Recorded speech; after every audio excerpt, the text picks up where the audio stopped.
Good, ready. You ready for this? Last one of the day, y'all. We ready? Yes. We ready? All right. Okay. All right. Hello, and my name is Zach, and I'd like to start off with a little story.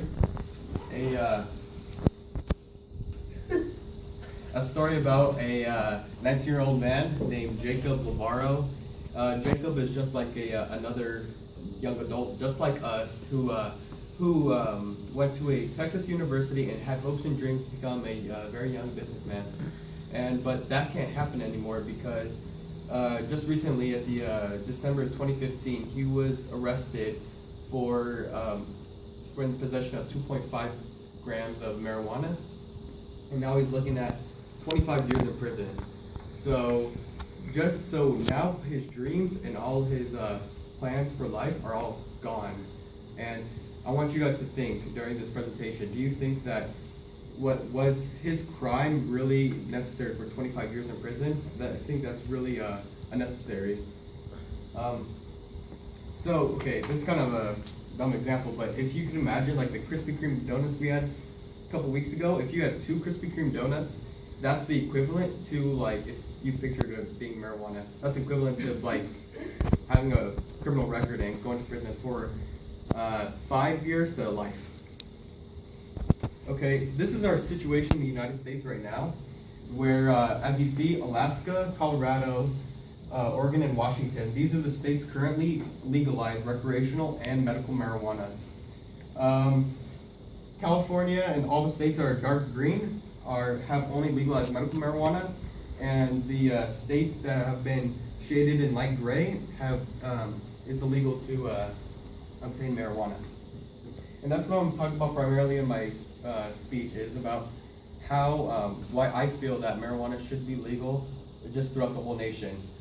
The reason being that legalizing marijuana will also decrease a population in prisons. Also, it will improve state and federal funding, as well as marijuana is less harmful than alcohol and tobacco, obviously.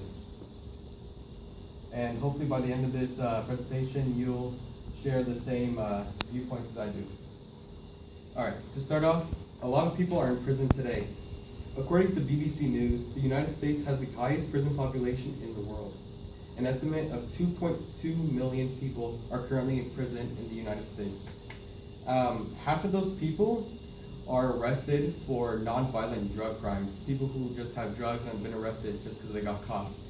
FBI agents state that 658,000 people are arrested due to marijuana possession in 2012. Well,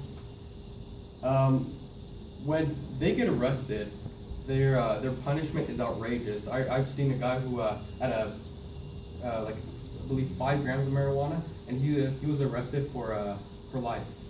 And so, for example, just like we saw earlier, Jacob's story, once he's done with his 25 years in prison, he's gonna remain a criminal for life. What I mean about this is, it'll be nearly impossible to get a job or apply for public housing, because you guys know when you apply for a job, you always see this question pop up: is have you ever been convicted of a felony?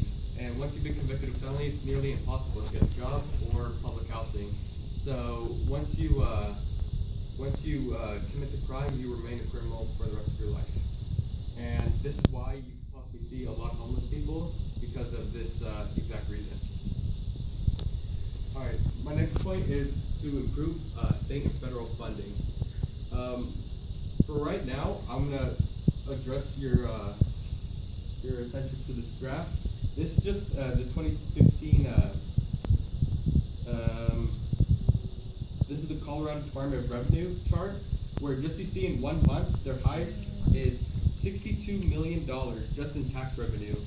Is just in 1 month, and no, it's not in April, unfortunately, for 420.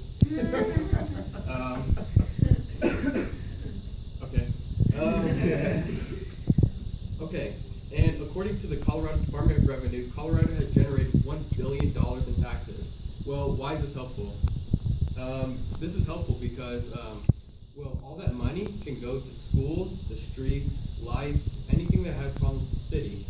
And according to the state of Colorado, the school funding, 15% excise tax on wholesale marijuana transfer jumped from $13.3 million in 2014 to more than $35 million in 2015.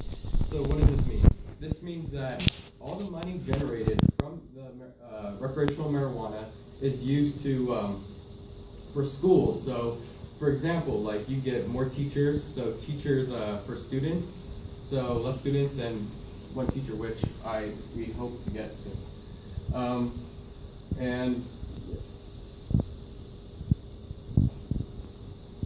okay. This is just an example when Colorado was legal in 2012.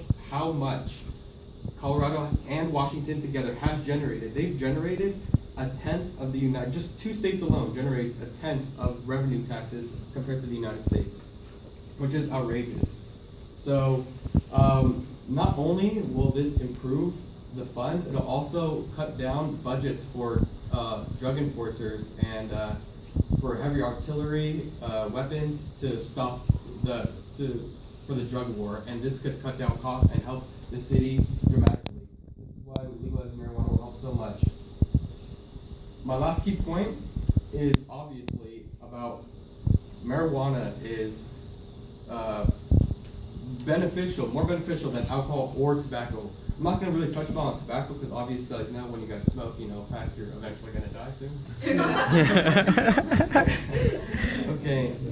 Okay, and I just want to point out that marijuana has legitimate medical effects that, for one being that it alleviates pain for example, like cancer patients.